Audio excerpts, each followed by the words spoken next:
The Edge Slope tool is found in the Position Angle tool category. It is used to measure the angle that is formed by detecting two edge points. Basically, it will draw the line between the two detected points and give you the angle of that line.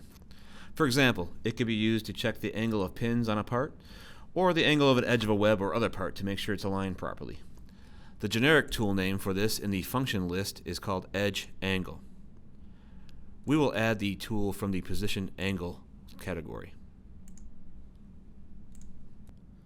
The first step with the setup of any tool is to register the image. Just click Register to save the image if you have not done so already.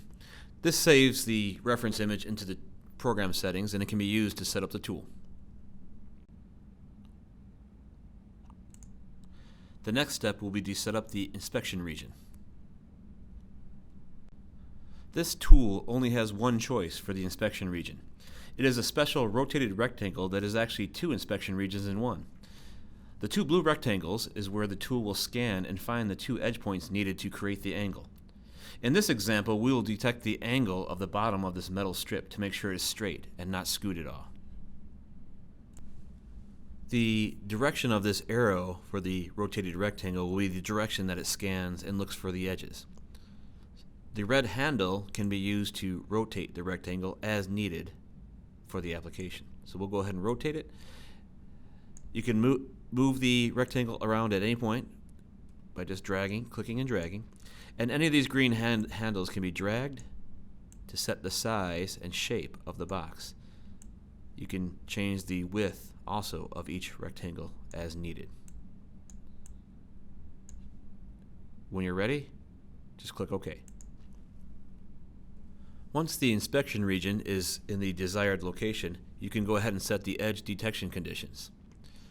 As you can see, there's two edges that will be detected individually in each one of these boxes. Our direction is already set for forward, so we're detecting the proper edge.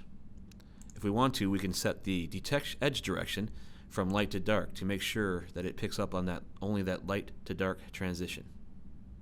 You can set any of the other edge detection conditions as needed.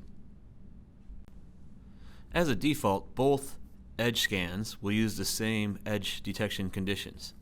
You can optionally change that by going into the detailed detection conditions here and change this from common to individual.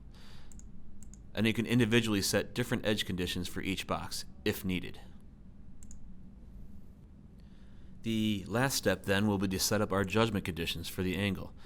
In other words, this is our pass-fail criteria where we want the tool to pass or fail. As you can see, the measured value is being displayed. Currently, we have an angle of 0. So 0 degrees would be horizontal essentially, so our part is nice and straight. We can work off the reference image if we want, or you can actually run some parts and confirm the different angles that are being detected.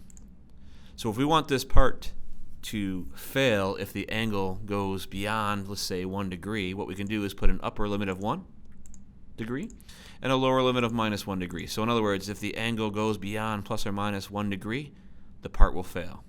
After you set your limits, just simply click OK and the tool is complete. You can see when the angle is within our upper and lower limit, the measured value is displayed in green and we have an OK condition. If the angle falls outside the upper and lower limit range, the value will turn red and the tool will become no good. In summary, the edge slope or edge angle tool can be used to detect the angle of a target by finding two edge points along a profile and basically drawing the line between those 2 points and giving you the angle of that line.